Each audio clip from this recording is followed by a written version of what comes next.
بيفسح بنته في البيت الأبيض، ولكن بيحصل هجوم مفاجئ وبيكون ملزم بحمايتها هي ورئيس الدولة. هنتفرج مع بعض على ملخص فيلم وايت هاوس داون. يلا بينا. يلا بينا.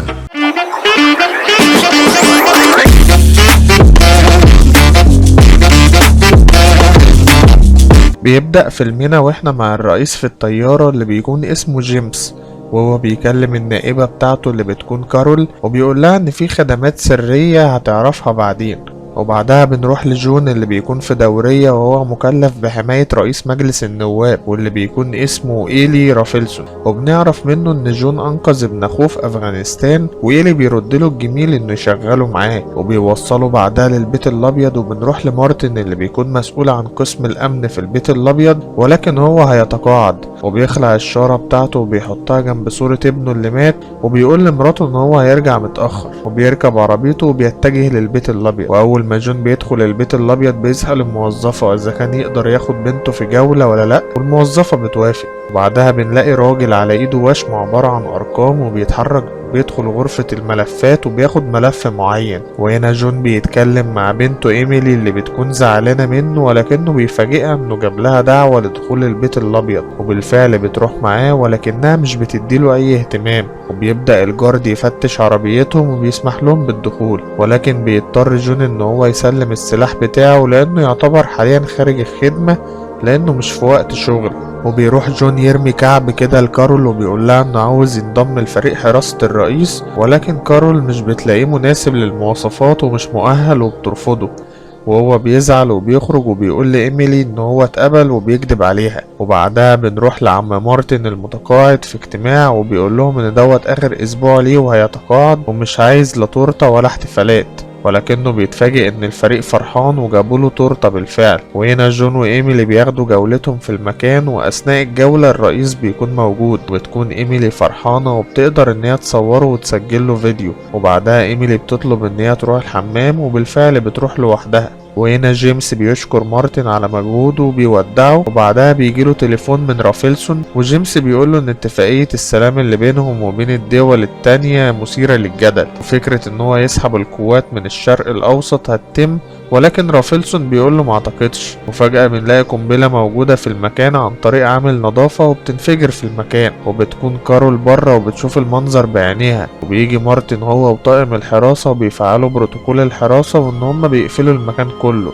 ولكن بيحصل اقتحام مفاجئ وفي عصابة مسلحة بتقتل افراد الامن. وبتكون ايميلي في الدور اللي تحت وبتشوف ناس مسلحين فبتخاف، وجون بيحاول يتصل بإيميلي، وبعدها العصابة بتكون بتقتل في كل أفراد الأمن اللي في المكان. وبيقول للأمن إنه محتاج يخرج ويقوم بشغله لأنه في الأساس شرطي ورجل حراسة، ولكن ممنوع الخروج. في اللحظة دي إيميلي بتصور فيديو للمجرمين، لكن جون بيتصل بيها، وبعدها العصابة بتدخل الغرفة اللي فيها جون وبيقتلوا كل اللي فيها، وبتكون فرصة لجون انه ياخد سلاح ويجري. وبعدها بيقرر جون انه يقتل واحد من افراد العصابة، وبياخد اللاسلكي بتاعه وبيقدر انه يعرف مكان الرئيس وبيروح له. وهنا العصابة بتستدعي جيمس عشان يخترق انظمة الدفاع بتاعة المكان ويسهل عليهم المهمة. وبعدها بنروح لجون وجيمس وبيكتشفوا ان مارتن هو العقل المدبر للعملية دي، وبيعمل كده بسبب ابنه اللي مات في مهمة عمليات خاصة قبل كده. وبيبدأ جيمي يهكر الأجهزة وبياخد المعلومات كلها عن المكان، وإيميلي بتستخبى وبتحاول ترفع الفيديو على اليوتيوب وبتنجح بالفعل. وهنا مارتن بيتفاوض مع كارول وبيقول لها إنه محتاج 400 مليون فدية عشان يحرر الرهاين اللي ماسكينهم. وبعدها بيخرج جيمس وجون من فتحة في الحيط عشان يوصلوا للجناح الخاص بالرئيس عشان ياخدوا الهاتف الآمن اللي مش بيكون فيه تعقب.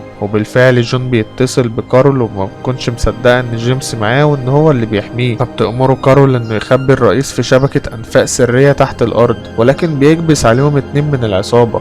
ولكن جون بيخلص من واحد والرئيس بيشخرم التاني، وجون بيشكر الرئيس لأنه لو ما كانش ضربه بالنار كان زمانهم ميتين. وهنا مارتن بيلاقي ان في فيديو على التلفزيون ومصوراه بنت اسمها ايميلي، وبيأمرهم ان هم يمسكوها، وبالفعل بيمسكوها وبيضربوها وبياخدوا منها الموبايل. وبتقدر كارول تحدد من خلال الفيديو هوية المجرمين دول. وهنا جون وجيمس نزلوا النفق، ولكن بيلاقوا الباب اللي تحت مقفول وعليه قنبلة، وبيكون جيمس متفاجئ فبيرجعوا للجراج وبيهربوا بعربية ليموزين، ولكنها بتكون مصفحة ومش بيأثر فيها الرصاص. والهليكوبتر بتلاحظ عربية بتجري وبتحاول تخرج، والرجالة بيركبوا بيركبوا عربياتهم وبيجروا وراهم، ولكن اثناء ما جون بيجري بيلاحظ ان ايميلي اتمسكت رهينة، وفي اللحظة دي بيجيبوا اربجي وبيضربوا العربية، والعربية بتتقلب وبتقع في البسين، وبيكونوا فاكرينهم ماتوا، ولكن بعدها بتنفجر قنبلة تانية، وبيطلع جون وجيمس وبيستخبوا، وبيجي شخص اسمه هاموند بياخد مكان الرئيس عشان يتخذ قرارات ويعرف يحل الموضوع. وجيمس ساعتها بيكتشف ان هاموند وافق على تدخل فريق دلتا وهو فريق هجوم جوي،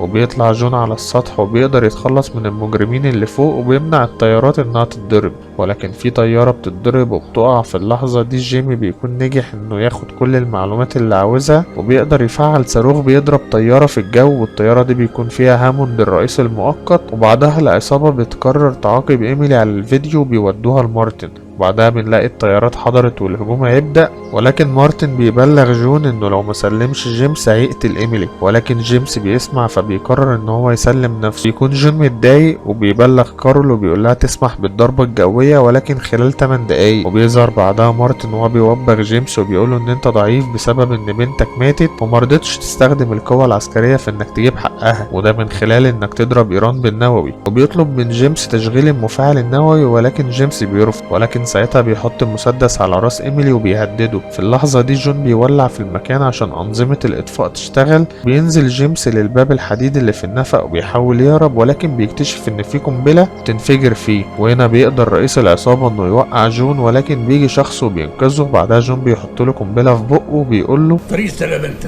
سلام. وجون بيدي للراجل ده سلاح وبيقول له تعالى معايا. وبعدها بنلاقي ان جيمس بيهجم على مارتن، ولكن مارتن بيخنقه وبيقدر يحط ايده على جهاز البصمات وبيضربه بالنار، والموافقه بتكون صدرت ان ايران تتضرب بالنووي. وهنا جون بيظهر بالمتعدد وبيقعد يضرب في المكان كله، وهنا ايميلي بتاخد العلم وبتطلع تقعد تشاور بيه عشان الطيران ياخد باله وما يضربش المكان، وبالفعل العمليه بتتلغي. وفي اللحظه دي جيمس بيقول لجون ان الرصاصه ما جاتش فيه وجت في الساعه اللي مراته اديتها له، وساعتها كارول بتتصل بجون وبتقول له ان العقل المدبر مش مارتن ولكن في حد وراهم، والحد دوت هو رافيلسون، واللي جيمس بيؤمر ان الجيش يمسكه بعد ما مسكوا عليه تسجيلات انه المسؤول عن الهجوم ده. وبيخلص فيلمنا يا صديقي، ما تنساش اللايك والسبسكرايب عشان يوصلك كل جديد. سلام.